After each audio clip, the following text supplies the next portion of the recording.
అంటే carotid artery డిసీజ్‌ని diagnose చేయడానికి Doppler use చేస్తున్నారు. అండ్ ఏఐ టెక్నాలజీని అంటే మనకి మెడికల్‌లో ఉండేటువంటి టాప్ అండ్ టెక్నాలజీ మన చిరంజీవి హాస్పిటల్స్‌లో ఉంది గదా! సో, దాని గురించి ఇంకొంచెం డీటెయిల్డ్‌గా అంటే స్పెసిఫిక్‌గా మన దగ్గరే ఉన్నటువంటిది ఇంకొంచెం టెక్నాలజీ ఏంటో ఒకసారి చెప్తారా? యాహ్!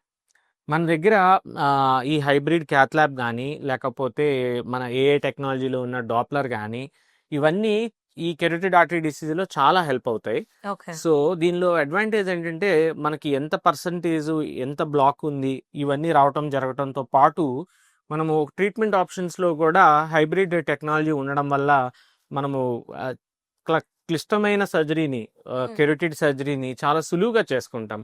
ఓకే. వన్స్ సర్జరీ అయిపోయిన తర్వాత కూడా ఫ్లో ఎలా ఉందో కూడా వెంటనే ఆన్ టేబుల్ కూడా చూసుకోగలం. హుహు. సో ఈ అడ్వాన్స్ టెక్నాలజీ వల్ల మనము ఈ టెక్నాలజీ చాలా అరుదుగా ఉంటుందమ్మా. మన ట్విన్ స్టేట్స్లోనే చాలా అరుదని చెప్పొచ్చు. ఈ టెక్నాలజీ వాడి కెరోటిడ్ డిసీజ్ ట్రీట్మెంట్ చేసే సెంటర్స్ చాలా అసలు లేవని కూడా చెప్పొచ్చు.